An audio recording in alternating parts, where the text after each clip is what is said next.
Jama'a Assalamu alaikum, barkanmu da warhaka, kuma barkanmu da sake saduwa a cikin shirin Ciwon Idaniya, shirin da yake kawo muku zafafan karatun littattafanmu na Hausa, ta inda zai faɗakar da ku, nishaɗantar da ku, gami da wa'azantar da ku.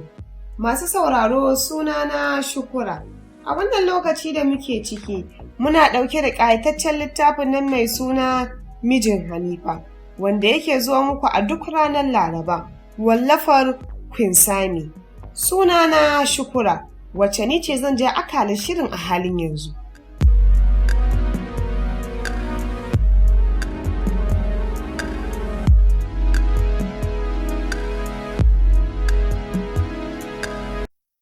Masu sauraro idan ba ku manta ba, a satin da ya gabata mun tsaya ne a inda mami ta Delu ta ce kin ga yaron nan kamar ba shi ne jiya ya ƙi cin komai ba a gidan nan. Delu ta yi murmushi ta ce soja kenan, Hajiya komai nasa ai daban. Abba na zaune yana kallon program ɗin Good Morning Nigeria na NTA. Haidar ya sallama ya shigo. Abba ya amsa gami da mai da dubansa ga Haidar. Gefen Abba ya zauna a ƙasa, kana ya gaishe shi. Har an gama fushin ne? Abba ya tambaya. Murmushi Haidar yayi, gami da shafa suman kanshi ya ce, a'a Abba, ai da mun ba fushi nake ba, hukuncin da kuka yanke yayi daidai. Abba insha Allahu za ku same ni ina mai muku biyayya. Wani sanyi ne ya ratsa zuciyar Abba, kana ya shafa kan Haidar ya ce, Allah ya maka albarka Aliyu, yadda kai mana biyayya, Allah ya baka yaran da za su maka kai ma. Amin Abba, ya faɗi a takaice. Nan Abba ya faɗa masa duk yadda tsarin abin yake. Haidar ya nuna yayi na'am. Ya batun aikin naka, yaushe ne dama za ka koma? Gobe nake son komawa don muna da tafiya a satin nan. Shiru Abba yi kamar mai nazari. Kana ya ce to, ya batun ɗaurin auren naka, ba za ka samu halatta ba kenan ko ƙaƙa? Abba, ai babu matsala, za a iya ɗaura auren ko bana nan. Zan tura wa anti ba kuɗi ta akaunt ɗinta sai ta saya lefen. Abba ya murmushi kana ya ce, Allah ya maka albarka. To, ya batun tafiyar da matar taka, kaga next week za su rubuta final exam ɗinsu. Sai da Haidar ya ji wani dum da Abba ya ambaci Haneefa da matarsa. Ya ɗan sosa kai kana ya ce, ba mu matsala Abba, sati 3 kawai zan yi na dawo. Idan na dawo, sai mu ga yadda abin zai kasance. Sosai Abba ya ji daɗin yadda Haidar ya kwantar da hankalinsa, ya nuna masa ya isa da shi. Haka suka ɗan taɓa hira kafin Haidar ya miƙe ya fice, zuciyarsa cike da tsaron Haneefa. Ya ɗau alwashin sai ya saita ta bisa hanya. Washe gari Haidar ya ɗaga zuwa Lagos. Su Momi kam shirye-shirye suke kan yi, Anti Hiba kuwa ba a cewa komai, ba ta sama ba ta ƙasa. Tuni ta iso Kano, kullum tana kasuwa ana sayayya. Yau suna zaune ita da Momi, hira suke yi wanda ya shafi bikin. Ni fa sai ina ganin kamar ba mu yi wa Haneefa adalci ba. Ya kamata mu ji ta bakinta, don ba lallai ba ne wannan hukuncin ya mata. Sannan ko kaɗan daman jinin Haneefa da Haidar kwata-kwata bai jituwa. Beside, sai ina ganin ta yi ƙarama ma da auren gaba ɗaya. Tausayinta nake, Momi ta faɗi sanda take duban Hiba. Anti Hiba ta yi shiru kana ta ce, Momi ki rika kyautata zato, insha Allah wannan auren zai zame mana abin alfahari nan gaba. Dama wuyarta namiji amince, na mace kam nata mai sauƙi ne, sannan a hankali sai kiga sun so junansu. Mu dai fatanmu Allah ya tabbatar da alkhairinsa. Amin suka ce gaba ɗayansu. Duk wannan bidirin da ake, Haneefa na can school suna rubuta jarabawa. Babban burinta kawai bai wuce ta fita da sakamako mai kyau ba don faranta wa iyayenta.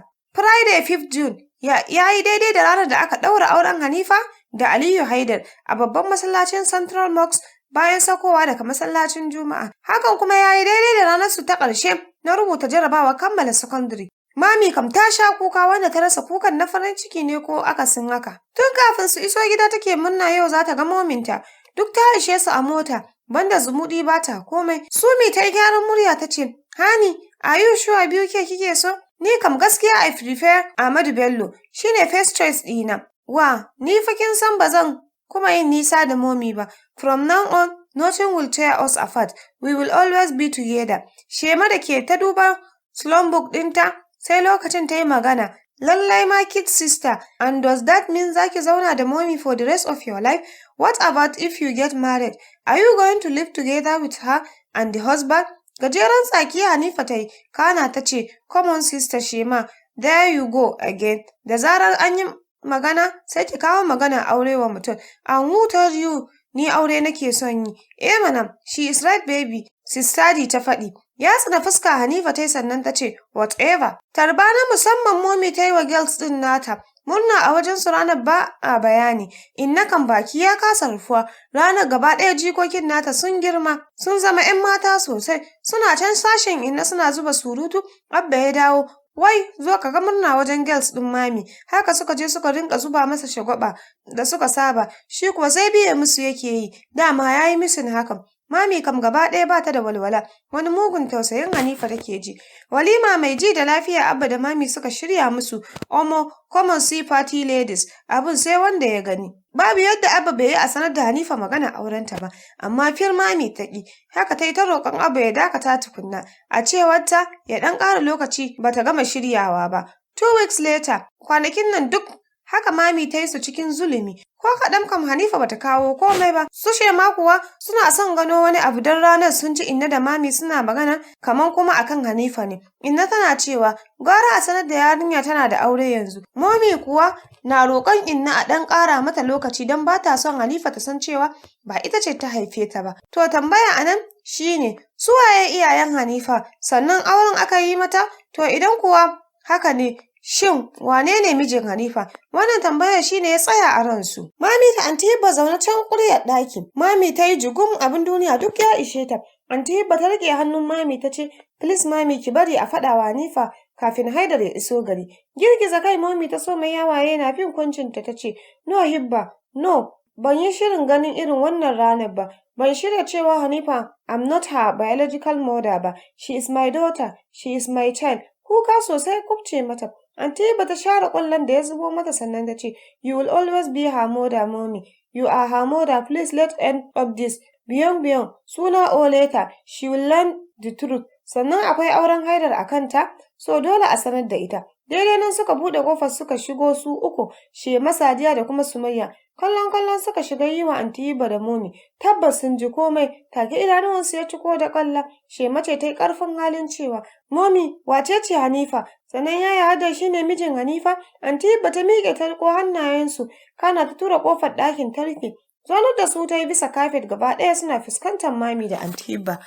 Mami ta goge hawayen idanunta kana ta ce, yau zan fayyace muku sirrin da ya jima a Benin, sirrin da baku san da shi ba. Gaba ɗaya suka zuba Momi idanuwa suna sauraron ta. Momi ta ci gaba da faɗin, shekaru 18 da suka wuce, Allah ya yi ma iyayenmu rasuwa ni da 'yan uwana guda biyu tak, Dina da kuma Hiba. Tun bayan rasuwar mahaifanmu, riƙon Dina da Hiba ƙannena ya dawo hannuna. A lokacin ni kaɗai ke da aure cikinsu. Don ni ce babbar su dama. Mahaifinku yana da ƙani guda ɗaya tak a duniya mai suna Umar. Umar na yawan zama a gidan wansa wani sa'in yana gidan Inna. To a haka ne har Allah ya sa suka fahimci juna shi da Dina, har ta kai su da aure. Lokacin da aka yi aure kuwa, Umar ya samu aikin banki a Maiduguri, don dama ya kammala karatunsa. Haka aka yi biki aka kai amarya ɗakin ta can Maiduguri. Shekara guda da aurensu, Dina ta haifo yarinya kyakkyawa, wacce ta shiga ran jama'a da dama, aka sanya mata suna Haneefa. Haneefa ta kasance 'yan lele wajen iyayenta da dangi baki ɗaya. Lokacin da ta kai shekara 1 da rabi, Dina da Umar suka yanke shawarar kawo ta nan Kano wajena don in yaye ta. Hakan kuwa aka yi. Tunda suka kawo min Haneefa, na haɗa ta da ku. Soyayya ta ya shiga raina, har ina jin son ta fiye da 'ya'yan da na haifa. Hakan ne ta kasance wajen abban kuma. A wannan lokacin kuna da shekaru 2 a duniya, yayin da ɗan masani yake da shekara 3. Yayanku Haidar kuma yana da shekara 11 a duniya. Sannan cikinku shi kaɗai ne ya san wannan labarin da nake faɗa muku a yanzu, don kuwa shi ne ya girman da zai sani. Ranar da Haneefa ta cika sati 2 a wajena, a ranar suka yi shirin cikin zumuɗin zuwa ɗaukar ɗiyarsu. Kuka ya kubce wa Momi, sai da ta yi mai isarta kafin ta tsagaita kana ta ci gaba. Zuwan da basu yi ba kenan, ganin ɗiyarsu da basu yi ba kenan, dan kuwa a hanyar su suka haɗu da mummunan haɗarin mota wanda ya sanadiyar rasuwar rayukansu.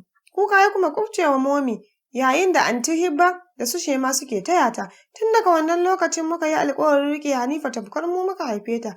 Tun da dama abin da ya yi ta, shi ya yi mu baki ɗaya. Sai dai yanzu ya zama dole ta san labarin asalinta, don kuwa a halin yanzu Haidar yayanku shi ne mijinta, shi kaɗai ne zai iya riƙe mana amanarta. Shi da Haneefa duk abu ɗaya ne. Ta rungumo hannayensu sannan ta ci gaba da faɗin, Haneefa ƙanwarku ce, first cousin ɗinku ce, ni da mahaifiyarta uwanmu ɗaya ubanmu ɗaya. Hakan nan mahaifinta da mahaifinku iyayensu ɗaya, har a yanzu babu abin da zai canza tsakaninku. Sosai su Shema suke kuka don kuwa ko kaɗan ba su taɓa kawo hakan a ransu ba. A hankali Sadiya ta miƙe tana share ƙwallon idanuwanta, don kuwa mugun tausayin Haneefa ne ya diran mata. Ta sani ko kaɗan Haidar da Haneefa ba sa jituwa, balle a ce an musu aure, za su zauna gida guda matsayin mata da miji.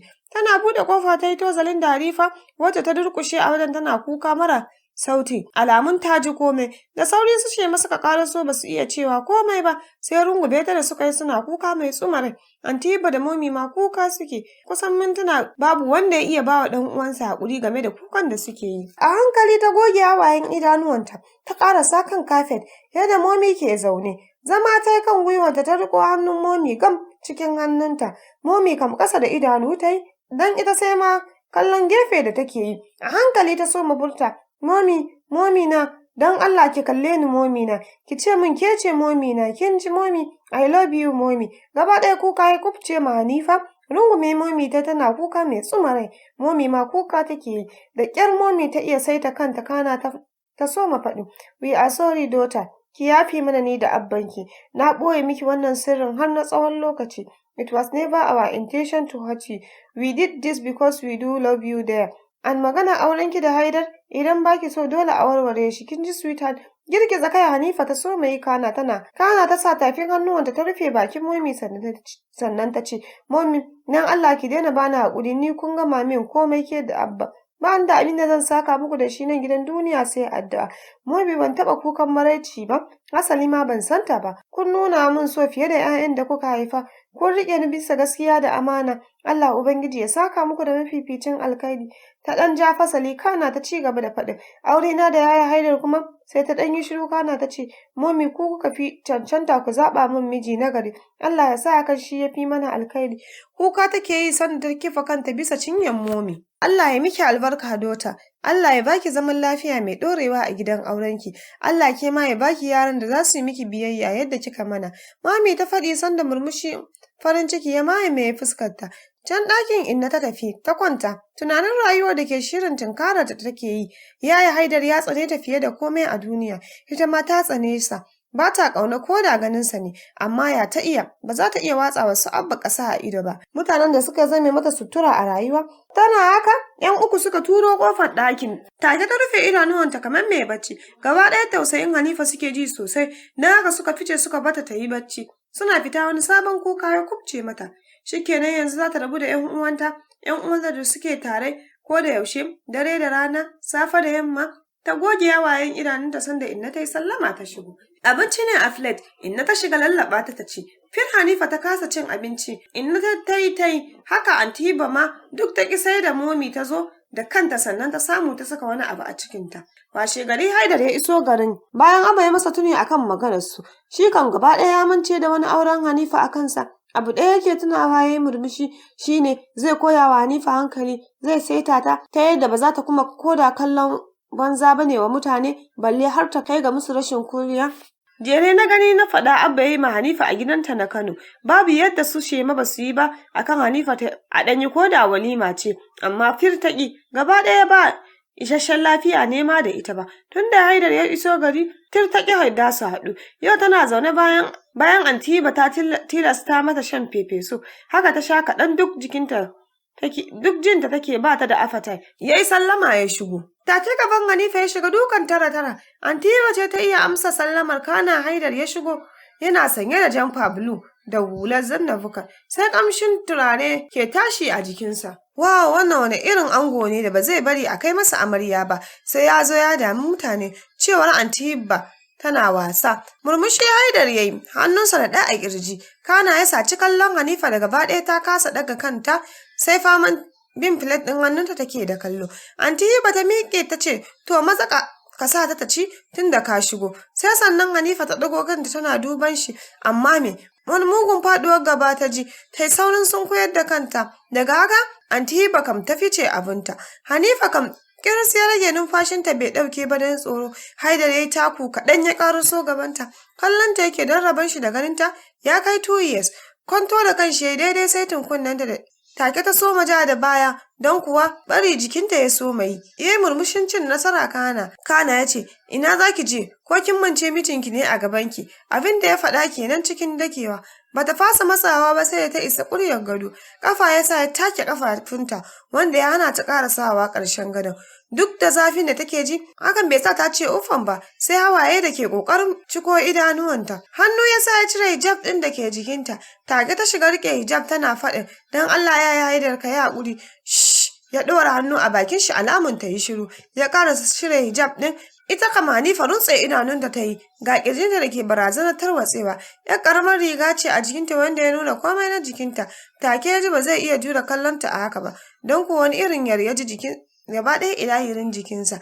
Ta sa hannu ta shiga karar ƙirjinta, tsaki ya yi gami da jefa mata hijab jikinta ya ce, me kike ɓoyewa a wajen? Kina tunanin kina da abin da ni Haidar zai burge ni? Never, so nake na faɗa miki, ki shirya zama a gidan yari, don kuwa na tanadar miki rayuwa mafi kunci a gidana. Mayya, idan ban da Mayya, da su Abba suka tambaye ki ko kina son aure? Ce musu zaki baki so, amma da shi ke Mayya ce, ‘yar ƙarama da ke kina son sanin namiji, shine zaki ce musu kin amince? Ya wani murmushin mugunta kana ya ce, this is the huge mistake you made. I will make your life so miserable. Ta yadda sai kin tsani rayuwarki. It's not too late for you, little rat. Za ki iya zuwa ki ce musu ba ki son aure. I'm just warning you. Kar ki yi mistake ɗin zuwa gidan Haidar. Idan kunne ya ji, jiki ya tsira. Daga haka ya ficewarsa zuciyarsa fes. Kwanciya ta yi bisa filo ɗin da ke gefenta ta shiga rera kuka mai tsuma zuciya. Masu sauraro duka-duka abin da ya sauwaka kenan a cikin shirin namu na yau mai suna Ciwon Idaniya. Sai kuma mako mai zuwa idan Allah ya kai mu za ku ji mu da ci gaban shirin. Ku huta lafiya.